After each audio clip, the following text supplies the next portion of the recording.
Wih, Arya, sibuk apa nih bro? Ya Adi, apa kabar bro? Baik bro. Ini aku lagi ngurusin bisnis kecil-kecilanku. Kamu nggak mau pesan dulu? Oh iya. Mbak, Iya kak, mau pesan apa? latenya 8 ya mbak, dibungkus. Oke. Totalnya 150.000 kak. Ada lagi kak? Itu aja mbak. Oke. Tunggu ya kak? Ya, makasih mbak. Iya, sama-sama. Terus kamu nggak kerja bro? Udah nggak Adi, semenjak pandemi aku dirumahkan. Jadi sekarang aku kerja freelance saja dan waktuku lebih fleksibel, jadi bisa kerja di mana aja daripada cuma bengong di rumah ya kan. Benar juga sih. Ini udah ada websitenya ya bro? Bagus juga. Buat di mana? Iya, jadi aku buat website ini di PT Galangkangin Software.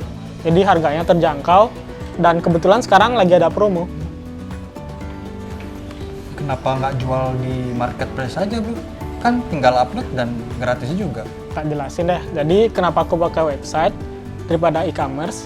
Karena kalau aku pakai website, aku bisa custom websiteku sendiri dan itu pun terlihat lebih profesional di mata customerku. Dan juga aku bisa mengedukasi customerku lewat websiteku.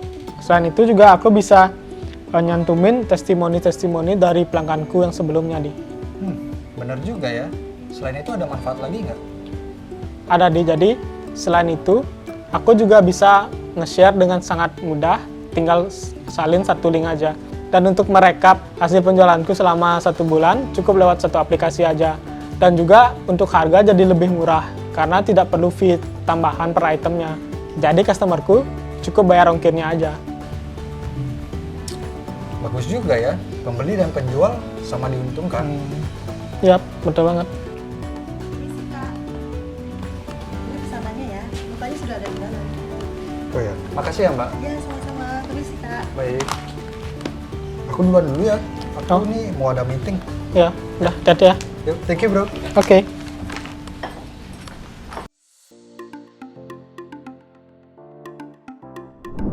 Halo semua, perkenalkan saya Ayuna dari PT Galangkangin Software.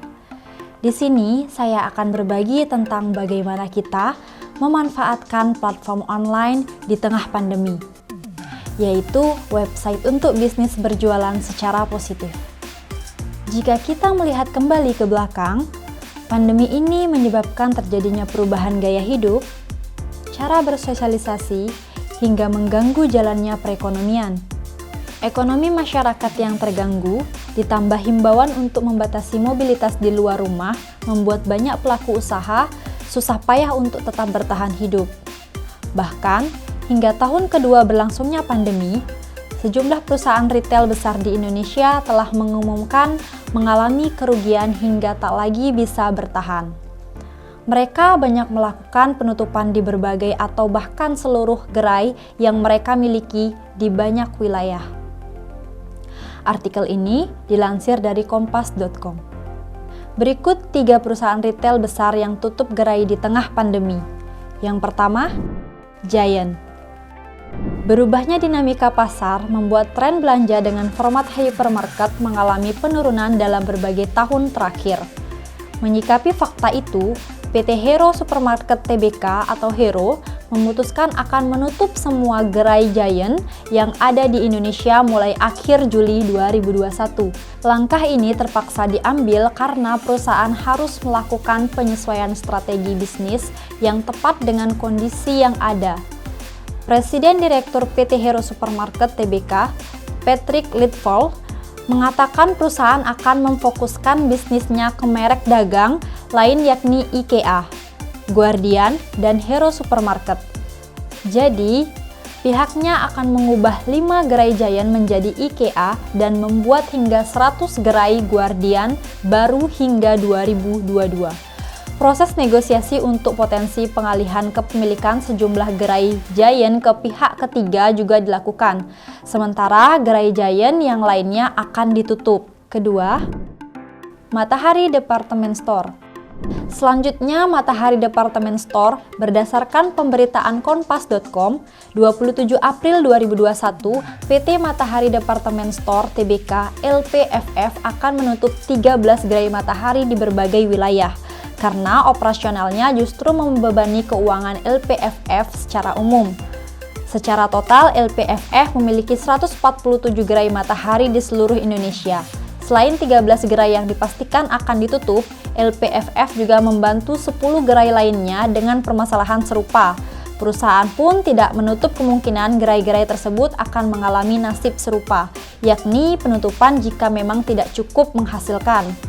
Yang ketiga, Sentro Department Store. Perusahaan retail yang terakhir adalah Sentro Department Store.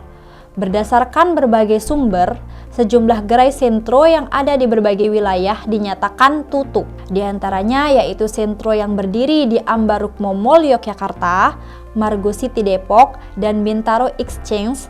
Penutupan ini terjadi setelah perusahaan pengelolaan Sentro PT Tozi Sentosa mendapatkan gugatan penundaan kewajiban pembayaran pajak, pembayaran utang atau PKPU dari 5 perusahaan. Setelah itu, Pengadilan Negeri Jakarta Pusat menyatakan PT Tozi Sentosa resmi bangkrut pada tanggal 17 Mei 2021. Salah satu di antaranya, 3 perusahaan di atas akhirnya mulai bangkit dan kembali melanjutkan usaha bisnisnya secara online melalui website dan aplikasi yaitu Matahari Department Store. Jadi, bagaimana? Apakah Anda harus bangkrut dulu atau beralih ke bisnis online? Mari bangun websitemu dari sekarang. Website memang bukan hal baru, tapi masih banyak orang yang belum memahami pentingnya sebuah website. Menjalani sebuah bisnis online tentunya memiliki resiko tertentu. Di antaranya adalah memiliki kebijakan-kebijakan yang dapat berubah sewaktu-waktu, dan kebijakan tersebut berpengaruh terhadap kinerja kamu di dunia online. Keberhasilan sebuah bisnis online tidak hanya dilihat dari mempunyai sebuah website saja, namun dari segi visual juga mampu membuat nilai bisnis tersebut terlihat profesional, serta dari strategi marketing online yang mumpuni. Berjualan di website sendiri atau marketplace? Pertanyaan ini sering muncul di pikiran Anda ketika memutuskan berjualan secara online, benar nggak? Ya, sebelum berjualan secara online, kamu harus menentukan tempat atau platform online yang tepat agar tujuan bisnis kamu dapat tercapai dengan baik. Sebenarnya, website sendiri dan marketplace sama-sama toko online yang memiliki berbagai transaksi antara si penjual dan pembeli. Hanya saja berjualan di website sendiri, pemilik bisnis memiliki kendali penuh terhadap bisnisnya, berbeda dengan marketplace yang dikelola oleh suatu perusahaan atau sebagai pihak ketiga. Untuk memfasilitasi bertemunya penjual dan pembeli seperti Tokopedia, Zalora, Shopee, dan lain-lain. Bukan hanya itu, ada beberapa perbedaan lain yang perlu kamu pertimbangkan sebelum memilih berjualan di website sendiri atau marketplace. Kamu bisa lihat pada tabel berikut. Perbedaan website sendiri dan marketplace. Yang pertama, proses bisnis berjualan di website sendiri. Kamu memiliki kendali penuh terhadap proses bisnis yang akan kamu jalankan. Mulai dari membuat website, mengelola website, atau maintenance website, atau memperbaiki kesalahan yang mungkin terjadi, menyusun sendiri strategi digital, marketing yang tepat, hingga mengelola transaksi sendiri. Berbeda dengan marketplace, kamu tinggal upload produk pada salah satu marketplace tanpa membuat website sendiri. Promosi dan transaksi produk juga akan dilakukan oleh pihak marketplace. Namun, berjualan di marketplace layaknya menggantungkan bisnis orang lain. Kamu tidak dapat memegang kendali penuh terhadap berbagai proses bisnis kamu. Yang kedua, promosi bisnis. Promosi bisnis menjadi salah satu faktor penting dalam sebuah bisnis.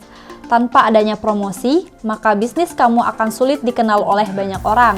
Maka dari itu, ketika kamu berjualan di website sendiri, kamu bebas menentukan strategi promosi atau digital marketing yang tepat dan efektif untuk bisnis kamu. Misalnya melalui sosial media marketing, konten marketing, atau email marketing. Kamu juga bisa mengukur tingkat keberhasilan promosi bisnis yang telah kamu lakukan. Dan ketika berjualan di marketplace, promosi bisnis dilakukan oleh pihak marketplace karena marketplace memiliki segudang strategi untuk mempromosikan produk para penjual.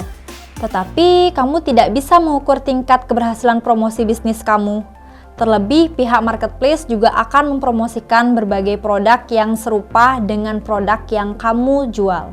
Siapa yang akan bertanggung jawab jika produk kamu kalah saing dengan produk orang lain? Tentu kamu sendiri. Yang ketiga, efektivitas biaya. Berjualan di website sendiri, tentunya kamu akan mengeluarkan biaya di awal ketika memulai bisnis. Misalnya, biaya untuk membeli domain dan hosting website atau biaya untuk membuat website jika kamu menggunakan jasa pembuatan website. Sedangkan, berjualan di marketplace dapat dilakukan secara gratis, baik untuk mendaftar ataupun saat berjualan, kecuali jika kamu ingin menikmati fitur-fitur premium yang disediakan oleh marketplace. Misalnya ketika kamu berjualan melalui Tokopedia dengan status keanggotaan reguler, kamu tidak akan dibebankan biaya untuk menikmati fitur yang disediakan. Namun jika kamu upgrade status keanggotaan menjadi Power Merchant atau Premium dan menikmati fitur-fitur yang disediakan, maka kamu harus membayar biaya layanan sebesar 1% untuk setiap produk yang dijual. 4. Kesadaran merek. Berbicara mengenai brand awareness, maka kita akan berbicara tentang seberapa banyak orang yang mengenal sebuah merek atau brand. Misalnya, ketika berbicara mengenai handphone, apa yang terlintas di pikiran kamu? iPhone, Samsung, atau Xiaomi? Brand awareness sangat penting dalam sebuah bisnis, karena brand awareness mampu menciptakan kepercayaan konsumen, mendorong konsumen untuk loyal dengan produk atau jasa kamu, dan mempermudah kamu untuk mendapatkan konsumen baru yang lebih banyak. Meningkatkan brand awareness melalui website sendiri jauh lebih mudah dibandingkan marketplace, karena kebanyakan orang lebih mudah mengenal atau mengingat sebuah brand melalui website resmi suatu produk. Berbeda ketika kamu berjualan di marketplace. Orang akan mengingat nama marketplace dibandingkan brand suatu produk. Hal ini tentunya akan membuat brand kamu akan sulit dikenal atau diingat oleh konsumen. Yang kelima, traffic website. Traffic website bisa didefinisikan sebagai jumlah orang yang mengunjungi sebuah website, halaman yang mereka lihat, dan durasi saat pengunjung melihat atau membaca halaman-halaman tersebut. Setiap website tentunya membutuhkan traffic. Seberapa bagusnya website kamu? Jika pengunjungnya sedikit, website dan bisnis kamu akan sulit bertahan. Pada dasarnya, website kamu hanya akan bertahan jika ada traffic flow yang stabil. Dalam hal ini, berjualan di website sendiri, kamu dapat menyusun beberapa strategi untuk meningkatkan traffic website. Misalnya, menargetkan kata kunci atau keyword yang sesuai dengan bisnis kamu, membuat konten berkualitas, atau membuat blog website. Berbeda ketika kita berjualan di marketplace, kamu tidak perlu menyusun strategi untuk meningkatkan traffic website. Namun, perlu diingat, mereka hanya berfokus pada website mereka, bukan pada bisnis kamu. Sebenarnya, pilihan di antara keduanya tergantung pada keadaan, kebutuhan, dan tujuan bisnis kamu. Jika tujuan bisnis kamu ingin meningkatkan brand awareness, maka berjualan di website sendiri merupakan pilihan tepat untuk dilakukan. Setelah brand awareness kamu dapatkan, alangkah lebih baik lagi kamu mencantumkan marketplace dalam website kamu untuk meningkatkan penjualan kamu. Ingat, website ibarat identitas diri sendiri. Tidak semua pembisnis online di marketplace memiliki website, yang artinya bisa jadi identitas pemiliknya patut dipertanyakan keaslian akunnya. Karena tak jarang banyak oknum penipuan online yang tidak dapat dilacak lokasinya. Dari pengalaman tersebut membuat para pembeli menjadi lebih aware akan belanja online. Berbeda kondisinya jika berbelanja via website yang tentunya lebih detail informasi mengenai identitas pembisnis. Namun, perlu Anda ketahui, ada juga beberapa oknum yang menggunakan website sebagai ajang penipuan, seperti sebuah website yang mengumumkan Anda sebagai pemenang hadiah dari bank tertentu maupun kartu seluler yang linknya sengaja dikirimkan melalui SMS secara random. Penasaran kan? Bagaimana cara mengetahui penipuan dari sebuah website? Sebelumnya, saya akan jelaskan sedikit Anda pasti telah mengetahui dua jenis website yang bisa kita temui di internet, yaitu gratis dan berbayar. Yang pertama, website gratis. Disediakan banyak perusahaan yang secara khusus bergerak pada bidang internet seperti blogspot.com, wordpress.com, yola.com, tumblr.com. Jika ingin memiliki website gratis, maka Anda hanya perlu mempunyai email serta belajar tentang pengetahuan memakai browser dan cara mengisi formulir pendaftaran serta merapikan website gratis supaya lebih rapi dan menarik. Apabila Anda memakai website gratis, maka nama domain pemilik dari perusahaan akan tercantum pada akhiran nama domain yang sudah Anda pilih. Sebagai contoh, jika nama domainnya berakhiran blogspot.com, maka nama domain website gratisnya adalah idprogrammer.blogspot.com. Nah, bagaimana jenis ini yang sering digunakan untuk penipuan? Dengan websitenya yang tanpa modal, banyak yang memanfaatkannya sebagai wadah untuk melakukan aksi penipuan dan tak jarang masih ada yang mempercayai penipuan tersebut dikarenakan stigma masyarakat mengira bila suatu informasi yang disertakan link website adalah benar website resmi. Maka, untuk menghindari penipuan tersebut, Anda bisa mengetahui dari alamat domain. Kedua, website berbayar. Tentu melibatkan pembayaran terhadap suatu yang kita dapatkan untuk kepentingan website, seperti keperluan domain, hosting, email, dan lainnya.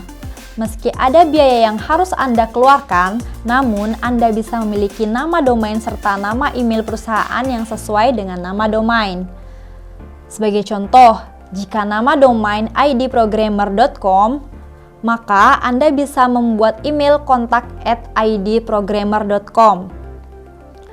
Anda memilih banyak jenis aplikasi atau platform web yang Anda inginkan dan sudah disediakan dalam hosting dengan fitur yang bervariasi.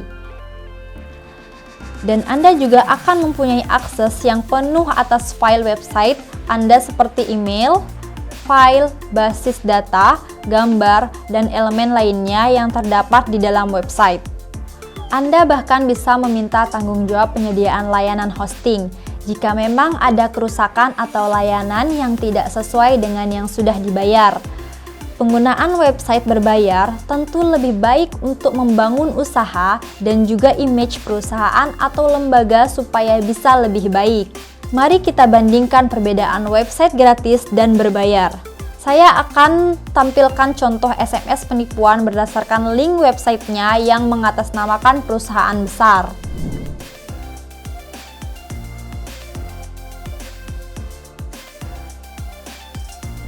Dari gambar tersebut, bisa kita lihat domainnya menggunakan website gratis karena masih menyantumkan blogspot.com. Tidak hanya itu, dari segi visual, penataan website terlihat dibuat asal-asalan dan tidak rapi sehingga terlihat tidak profesional. Berbeda dengan tampilan dan domain dari website resminya.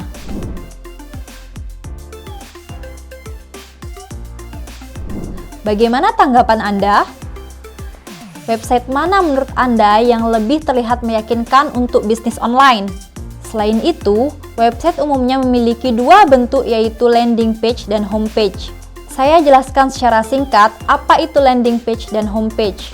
Pertama, landing page adalah sebuah situs website yang berisi tentang promosi penawaran produk hingga dapat melakukan transaksi jual beli di dalamnya, seperti website Samplus, Black Maiva, dan Anava Secret.